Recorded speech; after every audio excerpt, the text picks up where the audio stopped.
지금 우리가 묵상하고 있는 마가복음은 시작부터 그 주제가 무엇인지를 명확히 밝히면서 시작합니다.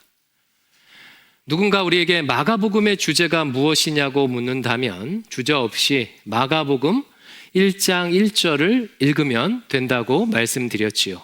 우리 같이 한번 읽어볼까요? 1장 1절입니다. 시작. 하나님의 아들 예수 그리스도의 복음의 시작이라. 하나님의 아들 예수 그리스도께서 복음을 실현하시는 내용이 마가복음입니다. 여기서 복음이란 하나님 나라의 복음이지요. 저는 이 주제에 따라서 두 번에 걸쳐서 설교를 했습니다. 첫 번째 주에는 예수님의 비전이 하나님 나라에 있음을 말씀드렸습니다. 기억나시지요? 여러분, 제 목회 비전은 예수님의 비전입니다. 예수님의 비전은 다름 아닌 하나님 나라입니다. 지난주에는 예수님께서 이루시는 하나님 나라의 성격을 예수께서 행하신 기적들을 통해 세 가지로 정리해서 말씀드렸습니다. 첫 번째, 하나님 나라는 하나님의 형상이 회복되는 나라다. 두 번째, 차별과 혐오가 없는 평등한 나라다. 세 번째, 인간이 해결할 수 없는 문제가 해결되는 나라다. 여러분, 그냥 듣기만 해도 정말 좋지 않습니까? 누구라도 이런 나라에서 살고 싶은 마음이 들 것입니다. 그저께는 3.1절이었지요. TV에서 3.1절을 기념해서 유관순 열사에 대한 이야기를 방영해서 저도 보았습니다. 역사학자 분께서 기독교가 유관순 열사에게 큰 영향을 끼쳤다고 하면서 이런 식으로 설명을 했어요.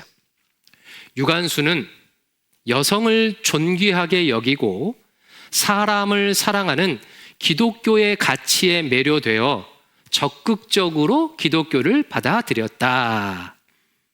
저는 그 역사학자분의 설명을 들으면서 저분 크리스천인지 아닌지는 모르겠지만 하나님 나라의 복음이 전파되는 과정을 참 잘도 설명하는구나, 이런 마음이 들었어요. 여러분, 예수님께서 이루시는 하나님 나라는 사람을 존귀하게 여기는 나라입니다. 유관순이 그 하나님 나라에 매료되었다는 거예요. 남녀 차별의 가치가 지배하는 세상에서 여성으로 억압받으며 살다가 하나님 나라의 복음을 듣고 그것을 적극적으로 수용하게 되었다는 뜻입니다. 오늘은요, 이런 하나님 나라 복음의 맥락에서 한 걸음 더 전진해 보고자 합니다. 여러분, 그렇다면 이렇게 좋은 하나님 나라를 어떤 사람이 누릴 수 있을까요? 어떤 사람이 예수님께서 이루시는 하나님 나라에 합당한 사람일까요? 오늘 설교를 위한 핵심 질문이 이것입니다. 마가복음은 이 주제를 매우 중요하게 다뤄요.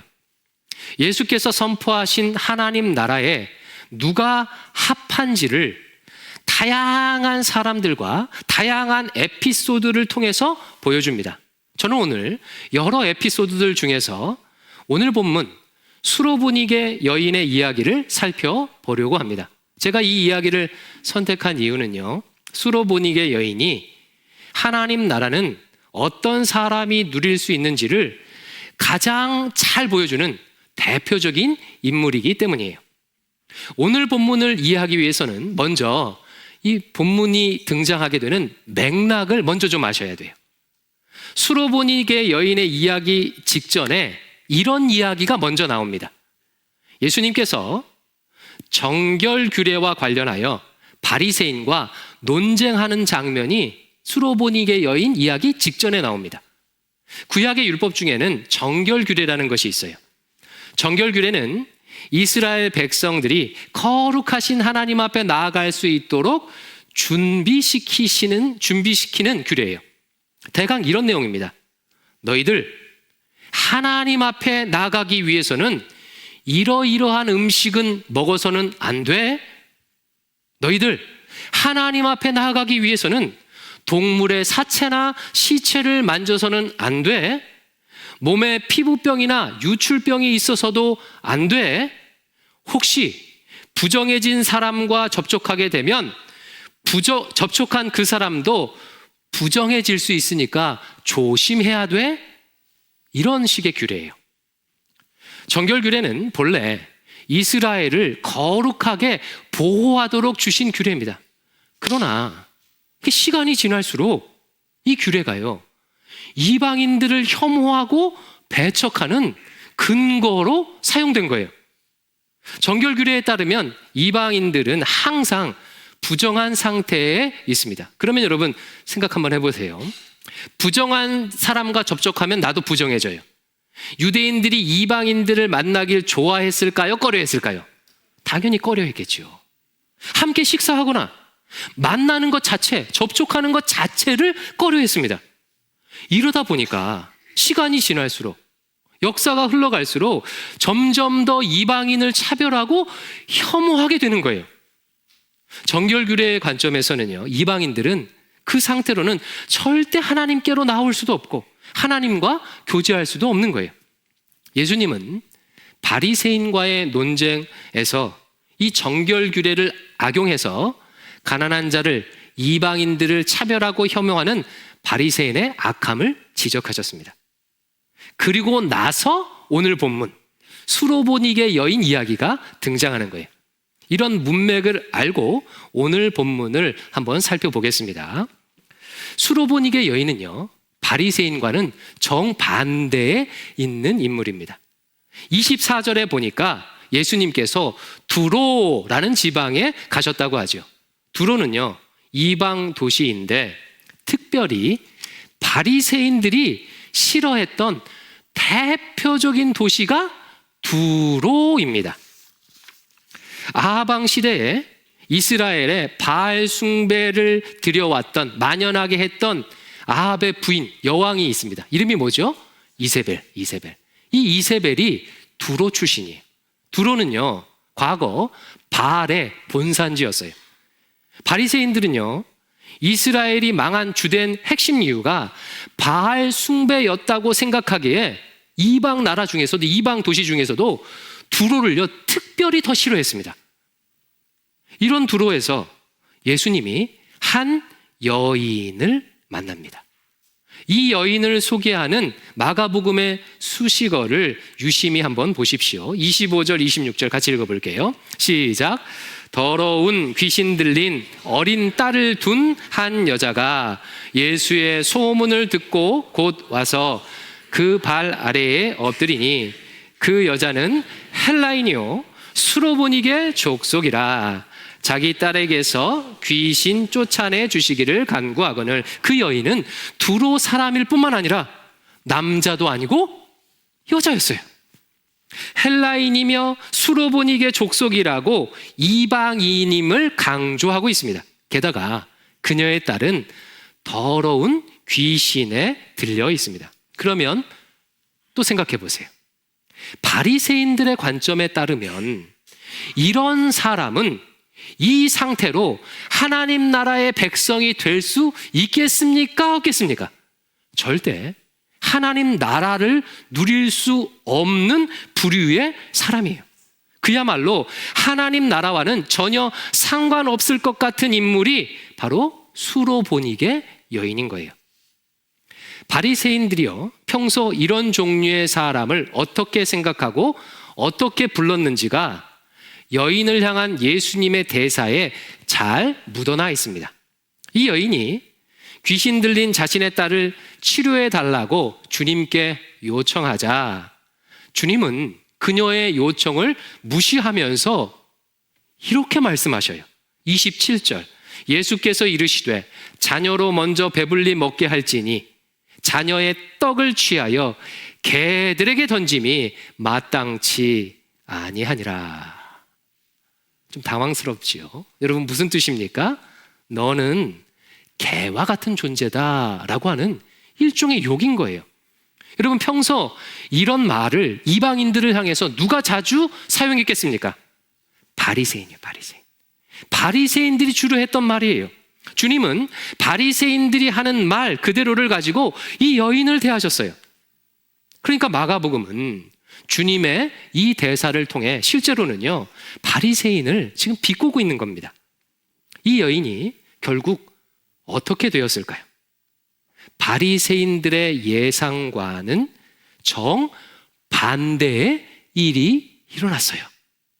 평소 그들의 신학에 따르면 이방인은, 특히 두로 사람은, 특히 여성은, 특히 더러운 귀신 들린 사람은 하나님 나라를 누릴 수 없어야 하는데 예수님께서 그녀의 딸을 치료해 주셨습니다.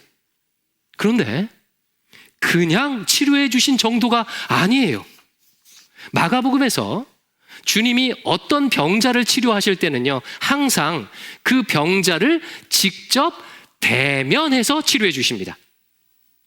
손 마른 사람도 직접 만나서, 회당에서 만나서 치료해 주셨고, 귀신 들린 거라사 광인도 직접 찾아가셔서 대면하셔서 치료해 주셨고, 회당장 야이로의 딸도 직접 찾아가셔서 치료해 주셨어요. 그런데 마가복음의 치유 기사 중에서 예수님이 병자를 직접 만나지 않고 치료해 주시는 경우가 딱 한 번 나와요. 딱 한 번 나와요. 누구일까요? 이 수로보니게 여인의 딸이에요. 29절 30절 같이 읽어볼게요. 시작. 예수께서 이르시되 이 말을 하였으니 돌아가라, 귀신이 내 딸에게서 나갔느니라 하시매, 여자가 집에 돌아가 본즉 아이가 침상에 누웠고 귀신이 나갔더라. 수로보니게 여인의 딸은 주님께서 찾아가지 않고 직접 보지 않고 치료해 주셨어요. 이것은 무엇을 의미할까요? 마가복음 안에서 가장 믿음을 인정받은 여인이 수로보니게 여인이라는 뜻이에요. 바리새인과는 정반대의 위치에 있던 이방 여인을 주님은 하나님 나라의 가장 합한 여인이라고 인정하신 것입니다. 그녀는 하나님 나라의 은혜를 누렸습니다. 그렇다면 그녀의 어떤 모습이 주님의 마음을 이렇게 감동시켰을까요? 여러 가지가 있지만 시간 관계상 두 가지만 좀 살펴볼게요. 그녀를 통해서 하나님 나라에 합당한 모습 두 가지를 배워보겠습니다. 첫 번째는요, 누구든지 예수님을 주인으로 모신 자가 하나님 나라에 합한 자예요. 예수님을 주인으로 모신 자가 하나님 나라를 누릴 수 있습니다. 바리새인의 기준에 따르면 수로보니게 여인은요, 절대 하나님 나라 백성 될 수 없는 여인이에요. 출신, 민족, 성별이 한참 부족합니다. 하지만 그녀는 바리새인들에게는 없었던 한 가지가 있었습니다. 수로보니게 여인은요, 예수님을 주인으로 모셨어요. 앞서 살펴본 27절에서 예수님께서 여인을 향해 자녀에게 떡을 취하여 개에게 던지는 것이 마땅치 않다고 하자 여인이 이렇게 반응합니다. 28절 같이 읽어볼까요? 시작. 여자가 대답하여 이르되 주여 올소이다마는 상 아래 개들도 아이들이 먹던 부스러기를 먹나이다. 이 구절 잘 보세요. 여인이 예수님을 뭐라고 부르지요? 주여라고 부릅니다. 여러분 놀라지 마십시오. 마가복음 전체를 통틀어서 예수님을 향해서 주라고 부른 사람은 단 2명밖에 안 나와요. 예수님의 제자 베드로와 오늘 본문의 수로보니게 여인입니다. 베드로는요, 마가복음 8장 29절에서 주는 그리스도이십니다 라고 신앙 고백할 때 예수님을 향해 주라고 했어요. 그런데 이 베드로의 고백보다 먼저 예수님에게 주라고 한 사람이 누구예요? 이 수로보니게 여인이에요. 2000년 전 문화를 생각하면 여인이 사용한 주라는 호칭은 파격적입니다. 주라는 단어는 헬라어로 퀴리오스인데요, 당시 로마 황제는 자신을 칭할 때 퀴리오스라고 부르도록 칙령을 내렸어요. 초대교회 성도들은 로마 황제의 이 명령을 거부해서 많은 사람들이 순교해야만 했습니다. 수로보니게 여인은요, 원래 로마 황제를 퀴리오스로 모시던 헬라인이었습니다. 그러나 예수님을 만나고 그녀의 주인이 바뀌었어요. 로마 황제에서 예수님으로 퀴리오스가 바뀌었어요. 그녀가 하나님 나라를 누릴 수 있었던 이유는 그녀의 성별, 출신, 민족, 종교 때문이 아닌 예수님을 주인으로, 퀴리오스로 모셨기 때문입니다. 하나님 나라 백성 되는 데는 어떤 외적 조건이 조금도 필요하지 않습니다. 직업, 인종, 성별, 돈의 유무, 사회적 지위 등 어떤 조건도 필요 없어요. 단 한 가지.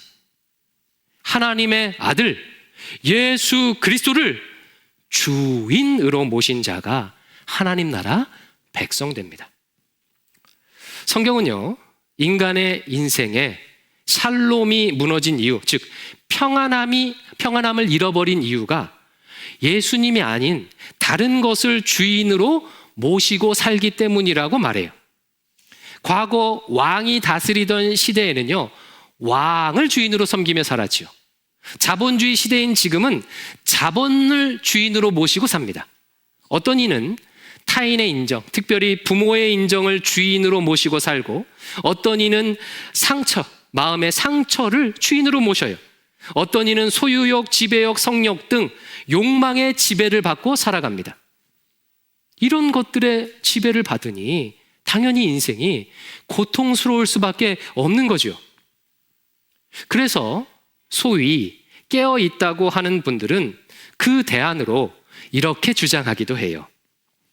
내 자신이 내 인생의 주인이 되어야 행복할 수 있습니다. 내 자신이 내 인생의 주인이 되어야 합니다. 하지만 여러분, 내 인생의 주인을 나로 여기고 살면 정말 행복해지겠습니까? 문제가 해결될까요? 내 인생의 주인이 나라고 할 때 그 나는 도대체 누구입니까? 도대체 나는 누구입니까? 진정한 나를 발견하지 못한다면 결과는 언제나 똑같습니다. 결국 자본을 추구하는 나, 상처받은 나, 욕망에 사로잡힌 나로 인해서 자본과 상처와 욕망의 지배를 받고 살게 돼요. 이런 의미에서 여러분에게 묻습니다. 여러분은 지금 무엇을 주인으로 모시고 살고 있습니까? 마가복음은 수로보니게 여인처럼 예수님을 주인으로 모실 때 참된 샬롬, 하나님 나라의 복을 누릴 수 있다고 말합니다. 우리 주님은 나보다 나를 더 잘 아시는 분이기 때문이에요. 나를 창조하신 분이십니다. 나에게 존귀함을 부여하신 분이 예수님이기 때문입니다. 사랑하는 성도 여러분, 주인이 바뀌지 않는 신앙생활은요, 아무 의미가 없습니다. 주인이 바뀌지 않는 채 신앙생활하는 것은 그것이 바로 종교생활이에요. 이 아침 진지하게 스스로 질문해 보시기 바랍니다. 나는 누구를 주인으로 모시고 살고 있는가? 나는 무엇의 지배를 받고 살고 있는가? 나는 무엇을 가장 두려워하는가? 바라기는 하나님의 아들 예수 그리스도를 주인으로 모실 수 있기를 축원합니다. 두 번째는요, 하나님 앞에서 자신이 뭔지임을 고백할 수 있는 자가 하나님 나라를 누릴 수 있어요. 자신이 뭔지임을 고백할 수 있는 자가 하나님 나라에 합한 자입니다. 25절을 같이 읽어보겠습니다. 25절 시작. 이에 더러운 귀신 들린 어린 딸을 둔 한 여자가 예수의 소문을 듣고 곧 와서 그 발 아래에 엎드리니, 여인과 예수님이 만나는 첫 장면이죠. 예수님을 찾아온 여인은 예수님의 발 아래에 엎드렸어요. 더 정확히는 발 앞에 엎드렸습니다. 고도 근동에서 누군가의 발 아래 엎드리는 것은 특별한 의미를 가지고 있어요. 지금도 그렇지만 고대 근동은 명예를 중요하게 여겼습니다. 명예를 지키기 위해서 목숨을 거는 경우도 다반사였어요. 명예를 생명보다 소중하게 여기는 거죠. 이런 문화에서는 쉽게 타인의 발 앞에, 타인의 발 아래에 엎드리지 않습니다. 엎드린다는 것은 내가 아무것도 아닌 존재임을 인정하는 표현이기 때문이에요. 여러분, 발 아래에, 발 앞에 뭐가 있죠? 먼지가 있잖아요. 흙이 있잖아요. 나는 당신에게 먼지 같은, 흙 같은 보잘것없는 존재입니다 라고 고백하는 것이 발 아래 엎드림이에요. 수로보니게 여인은 예수님 앞에서 자신을 그런 존재로 낮추었습니다. 만약 그녀가 사람을 향해서 그렇게 엎드렸다면 그것은 굴종이나 굴욕의 의미가 되었을 거예요. 그러나 예수님 앞에 엎드렸기에 그녀의 엎드림은 겸손이 되었어요. 겸손을 영어로 humility라고 하죠. humility라는 단어는 흙을, 먼지를 뜻하는 라틴어 후무스에서 나왔습니다. 그런데 이 후무스를 어원으로 두는 또 다른 단어가 있어요. 인간을 뜻하는 휴먼이라는 단어예요. 하나님은 인간을 흙으로, 먼지로 창조하셨죠. 인간은 본래 흙이다라는 의미가 휴먼이라는 단어에 담겨 있는 거예요. 그러면 이것을 종합해서 한번 생각해 보십시오. 겸손, 휴밀리티라는 것은 어떤 의미겠습니까? 내가 휴먼임을 고백하는 거예요. 나를 창조하신 하나님께 본래 내가 먼지였음을, 흙이었음을 고백하는 것이 겸손, 휴밀리티예요. 수로보니게 여인의 엎드림은 온 세상을 창조하신 예수님께 자신이 먼지와 같은 존재임을 고백하는 엎드림입니다. 그녀가 엎드린 예수님의 발 앞은 굴욕의 자리가 아니에요. 그녀는 창조주 앞에서 원래 자신이 있어야 할 그 자리에 간 거예요. 하나님 나라는요, 이처럼 자신이 어떤 존재였는지를 깨닫고 본래의 자리에 서는 자가 누릴 수 있습니다. 하지만 교만하고 고약한 인간이 이런 고백을 그냥 쉽게 할 리가 없겠지요. 이런 고백은요, 고난이라는 터널을 잘 통과한 사람만이 할 수 있는 고백이에요. 수로보니게 여인의 경우 딸의 질병을 통해서 자신의 실체를, 존재를 보게 되었습니다. 아마 그녀는요, 귀신 들린 딸을 치료하기 위해서 할 수 있는 일을 다 했을 거예요. 그녀가 가진 모든 것들을 동원해서 딸을 고치려고 했을 것입니다. 그러나 그녀의 재산, 학벌, 사회적 지위는요, 딸의 고통 앞에서 아무 힘도 발휘하지 못했습니다. 그녀는 딸을 치료해 줄 수 없는 자신을 보면서 아마 절망했을 것입니다. 딸의 절규 앞에서 오랫동안 한없이 무력한 자신을 직면했을 거예요. 그 깊은 절망의 터널을 통과하면서 자신을 둘러싸고 있던 모든 것들이 한꺼풀 한꺼풀 벗겨지게 되었을 거예요. 그리고 먼지가 되었을 것입니다. 그녀가 주님의 발 앞에 엎드린 것은 신학적 사유의 결과가 아닙니다. 고난이 빚어낸 인생의 열매예요. 제 인생에도 그런 무력함을 느낀 적이 크게 2번이 있었습니다. 한 번은 어린 시절이었고 다른 한 번은 커서 어린 아이들, 우리 자식들을 키우면서예요.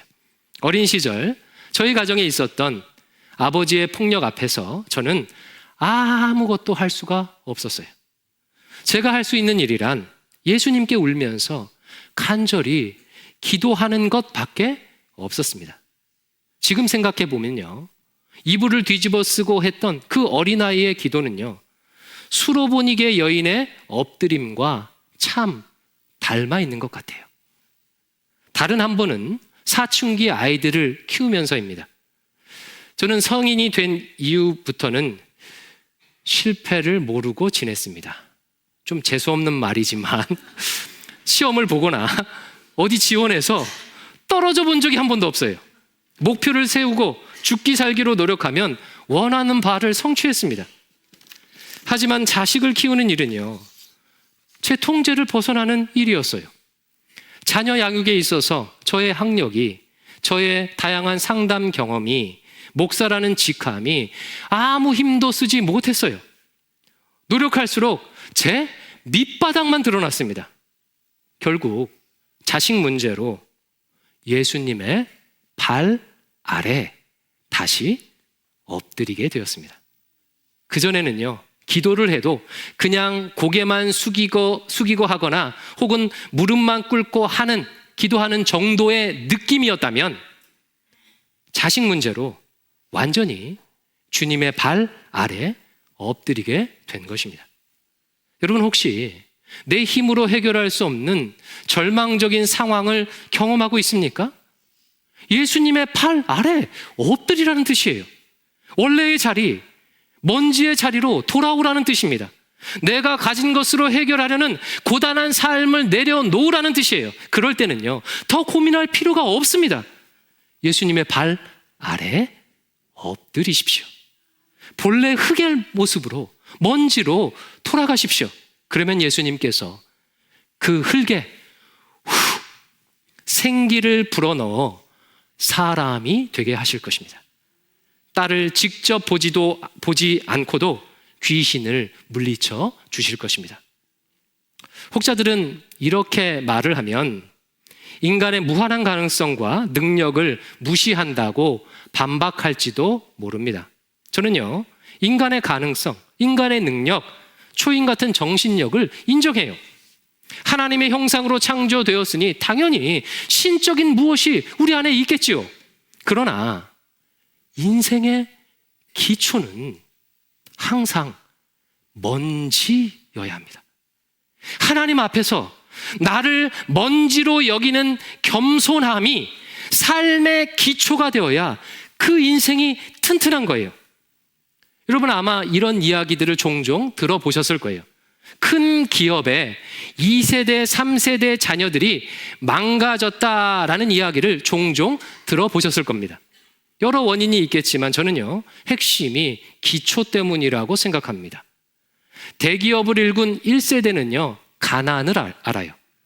내가 배고플 수 있는 존재임을 먼저 알고 그 기초 위에 부를 쌓았기에 튼튼합니다.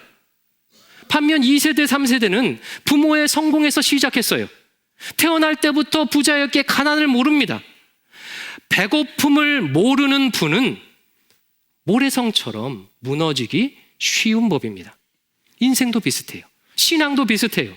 인생의 참된 기초는 하나님 앞에서 내가 아무것도 아닌 먼지 같은 자임을 인정하는 거예요. 바울 사도식으로 말하면 예수님의 십자가가 아니고서는 구원받을 수 없는 죄인임을 인정하는 것이 신앙의 기초이고 뿌리입니다. 이 기초가 흔들리기에 다른 사람을 정죄하고 싸우고 갈등하고 탐욕하고 욕심 부리는 것입니다. 이것을 교만이라고 하죠. 교만한 자를 통해서는 하나님 나라의 역사가 절대 일어나지 않습니다. 겸손히 예수님의 발 아래 엎드릴 수 있는 자를 통해 자신이 본래 흙이요 먼지임을 인정하는 자를 통해 하나님 나라의 역사가 일어납니다. 말씀을 마치겠습니다. 오늘은 수로보니게 여인의 모습을 통해 어떤 사람이 하나님 나라에 합한지를 살펴보았지요. 첫 번째, 예수님을 주인으로 모신 사람. 두 번째, 주님의 발 아래 겸손히 엎드리는 사람에게 하나님 나라가 임합니다. 우리 모두 수로보니게 여인의 모습을 배울 수 있기를 축원합니다. 자, 이 말씀을 기억하면서 함께 찬양할 텐데요. 내가 주인 삼은 예수님 아닌 모든 것들을 내려놓겠다는 마음으로 함께 찬양하겠습니다.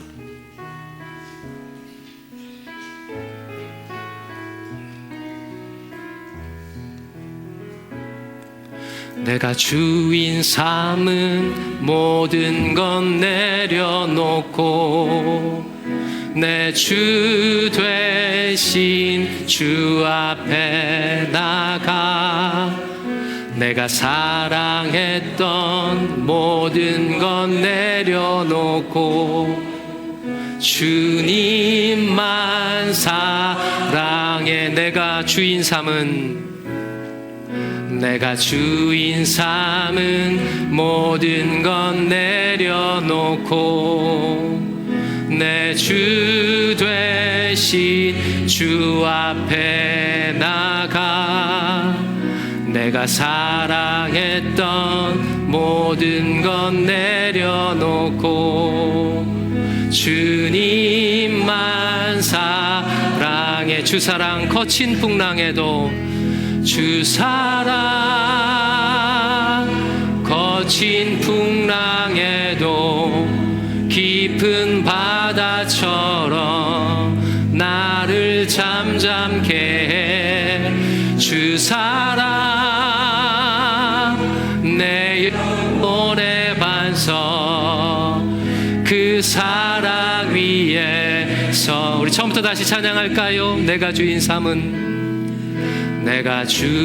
삼은 모든 건 내려놓고 내 주 되신 주 앞에 나가 내가 사랑했던 모든 건 내려놓고 주님만 주 사랑 거친 풍랑에도 주 사랑 거친 풍랑에도 깊은 바다처럼 나를 잠잠케 해. 주 사랑 내 영혼의 반석 그 사랑 위에서 주 사랑 거친 풍랑에도 주 사랑 거친 풍랑에도 깊은 바다처럼 나를 잠잠케 해. 주 사랑 내 영혼의 반석 우리 마지막으로 오른손을 가슴에 얹고 찬양합니다. 주 사랑 거친 풍랑에도 깊은 바다처럼 나를 잠잠케 해. 주 사랑 내 영혼의 반석 그 사랑 위에 서리. 아버지 하나님, 예수님이 아닌 다른 것을 주인으로 섬기며 좌절하고 절망하는 우리를 불쌍히 여겨 주시옵소서. 이 시간 예수님을 나의 주인으로 모시기로 결단하며 주님만 사랑하기로 결단하며 찬양했사오니 우리의 찬양을 받아 주시옵소서. 수로보니게 여인의 기도를 들으셨던 것처럼 우리의 기도와 간구를 들으시고 응답하여 주시옵소서. 예수님 이름으로 기도합니다. 아멘.